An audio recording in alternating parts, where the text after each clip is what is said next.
Olá, meu amigo, minha amiga, meu irmão, minha irmã. Espero que você esteja muito bem, esteja com muita saúde, com muita paz, muito amor.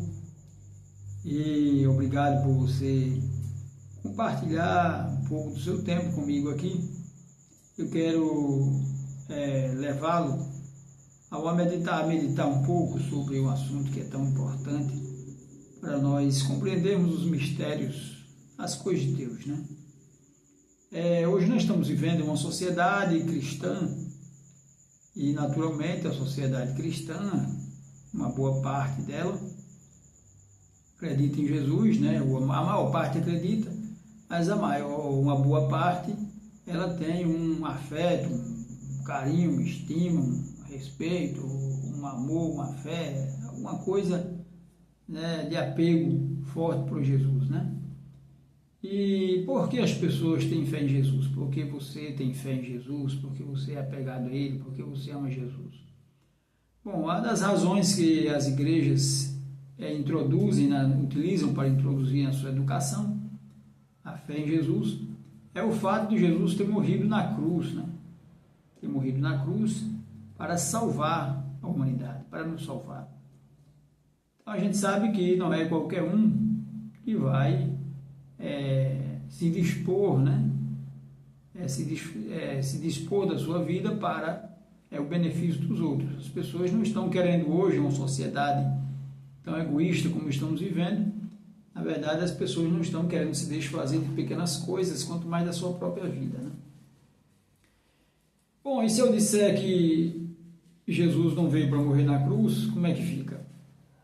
Aí a situação se complica, né? Porque se a fé está fundamentada na crença que Jesus, né, é digno do amor porque Ele deu a vida para nos salvar, e se nós dissermos que Ele não veio para morrer na cruz, aí a coisa complica, né? Complica a fé de todo cristão.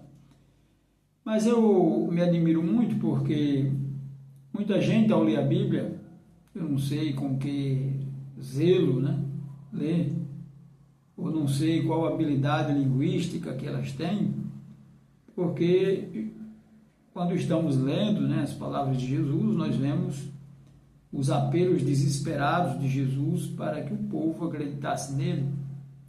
Nós vemos todo o esforço, né, todo o malabarismo que Jesus fez para que as pessoas acreditassem nele, né, para que as pessoas o amassem, para que as pessoas o seguissem. E reclamou muito, né, lamentou-se muito pela descrença do povo, censurou o povo pela descrença, censurou o povo pela rebelião que ele estava praticando com relação a ele o tempo todo. E lamentou-se, na verdade, né, pela descrença do povo, né? Isso é muito claro, muito evidente nas Escrituras. Entretanto, as pessoas leem e elas estão tão acostumadas a acreditar, já está tão firmemente enraizado a ideia de que Jesus veio para morrer na cruz que essa observação não é possível ser feita pelo leitor da Escritura. Mas é importante que nós possamos admitir, né, essa possibilidade. Por que existe esse conceito que Jesus veio para morrer na cruz? Na verdade, a Bíblia não expressa muito, existe, claro, se você catar muito, procurar muito detalhadamente, você vai encontrar alguma passagem que justifique essa crença. Mas se você quiser negar essa crença, você vai encontrar muito mais passagens, muito mais fundamentação bíblica para negar esta crença. Bom, se você negar essa crença, então fica o quê? Aquele sentimento de que a missão de Jesus foi fracassou, que não deu certo, que Deus, né, que falhou a providência, né, através de Jesus. E claro que ninguém quer admitir essa hipótese, né? O fato é que quando Jesus morreu, havia muita inconformidade. As pessoas estavam muito inconformadas pela morte de Jesus, porque não havia perspectiva messiânica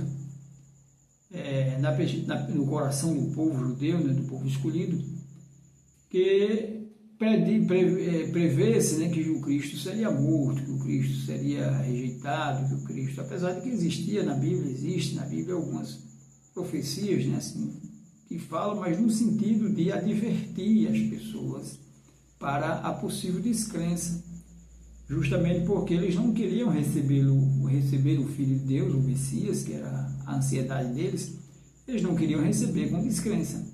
Então a Bíblia os alertou, né, prevendo que eles poderiam agir com descrença, poderiam até mesmo rejeitar, poderiam até, né, cuspir nele e fazer todo tipo de perversidade contra ele, né?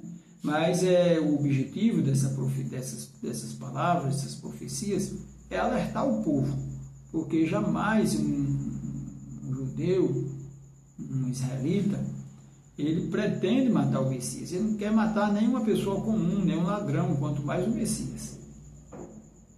Então a profecia os advertiu que eles podiam cair nesse engano. E, infelizmente, eles de fato caíram nesse engano, porque Jesus foi recebido como um impostor, como um herege, como o inimigo de Deus e recebeu finalmente o tratamento que a gente já sabe. Jesus se esforçou, fez de tudo para evitar passar por aquele sofrimento, porque ele sabia que ele já tinha consigo o poder para perdoar o pecado do mundo, para limpar o pecado do mundo. Jesus não precisava morrer na cruz, não precisava passar por aquele sofrimento todo para salvar a humanidade. O próprio João, ele mesmo diz, o Filho do Homem tem poder para perdoar pecado. Ele já estava com o poder, já veio com o poder para tirar o pecado do mundo. Eis o Cordeiro de Deus que tira o pecado do mundo, disse João Batista. Então, este Cordeiro não precisava ser sacrificado para tirar o pecado do mundo. O Cordeiro já estava com o poder para tirar o pecado do mundo, né? Sendo consumido até, mas de uma forma simbólica, quando ele fala que quem não comer minha carne e beber o meu sangue não pode entrar no reino de Deus, não pode ter vida eterna. Ele não estava querendo que isso fosse praticado literalmente, quer dizer, se não matar, não tirar um pedaço, não comer, não vai ter vida eterna, não vai se salvar. Isso é uma expressão figurativa. O cordeiro teria que ser consumido, teria que ser absolvido pela sociedade, mas no sentido de ser enxertado, que a humanidade deveria enxertar. Esse enxerto, né, deveria ser através da comunhão, a comunhão pelo amor, comer, na verdade, beber o sangue, comer a carne, no sentido de amar, de apreciar a tal ponto, né, de absorver a personalidade, a natureza da pessoa. Esta é a função do cordeiro, né? O cordeiro veio para ser consumido desta forma, né? Ser tão amado, tão apreciado, que as pessoas absorvessem, né, tudo dele, absorvesse todas as suas palavras, absorvesse o seu comportamento, o seu estilo de vida, sua cultura, né? É desta forma que o cordeiro deveria ser consumido, né? E não que as pessoas deveriam matá-lo, cortar os pedaços e comer, beber, cada um tomar uma xicrinha de sangue para se salvar. Quando ele disse, quem não comer a minha carne, não beber o meu sangue, não pode ter vida eterna. Então entenda que as coisas são desta forma. Então Jesus veio para salvar o mundo e veio com os poderes já para aniquilar, a autoridade de Satanás e devolver a autoridade para Deus e também santificar a humanidade, na condição de que a humanidade o recebesse, o acolhesse tanto a ele quanto as suas palavras, os seus ensinamentos. Esta era a condição que era necessária para que o povo pudesse receber o benefício da salvação que Jesus trazia consigo e tinha para oferecer. Se caso tivesse acontecido isso, então nem Jesus teria passado pelo sacrifício da cruz, não haveria necessidade, e nem tampouco o povo judeu teria sido martirizado e flagelado, durante 2000 anos. Nós sabemos que Jerusalém foi saqueada, 70 anos depois da morte de Cristo, e o rei Tito matou tantos judeus quanto árvores existiam em Israel, crucificados, E a cidade foi sitiada, foi saqueada, e o povo passou a morrer de fome, né? Ali, cidade sitiada, não podia sair, e passou a experimentar toda espécie de sofrimento. Os que sobreviveram escaparam, se tornaram fugitivos, errantes, durante 2000 anos, até 1950, quando se estabeleceu o Estado de Israel. E depois, antes, ainda Hitler matou 6 milhões de judeus, né? Na guerra de 1945. Então, vocês veem que é necessário que nós possamos, porque, deixa eu explicar, por que as pessoas, então, se envolveram nessa crença de que o Cristo veio para morrer na cruz? Porque não havia entendimento, né, mentalidade suficiente para compreender a realidade da providência de Deus. Então, se é de você conceber que o Cristo veio e as coisas não deram certo, então não, era melhor criar ideias de que Deus mandou para ser assim mesmo, porque Deus não manda um plano que não dá certo, Deus não faz nada que não dá certo, né? Na cabeça de algumas pessoas, porque a gente sabe que Deus, quando criou o Adão e Eva no Jardim do Éden, a perspectiva não era que eles caíssem, né? Que se corrompessem, a perspectiva é que eles se transformassem, que eles obedecessem os seus mandamentos e se tornassem a imagem e semelhança de Deus. Essa é a perspectiva de Deus. A perspectiva, no caso de Jesus, também é a mesma, mas um povo que não consegue entender, eles pensam, não, Deus não pode cometer erros, né? As coisas de Deus nunca podem falhar. Então, se Jesus morreu, porque era a vontade de Deus, porque nenhuma folha não cai numa árvore se não for da vontade de Deus. E isto é contraditório, porque sabemos que o mundo está cheio de calamidade, desgraça. E o que mais acontece nesse mundo é coisa que não é da vontade de Deus, né? Com certeza, se as coisas estivessem acontecendo neste mundo de acordo com a vontade de Deus, eu garanto para você com o máximo de certeza que seria tudo uma maravilha, né? Garanto com você o máximo de certeza que só coisas espetaculares, só coisas maravilhosas estariam acontecendo na face da terra.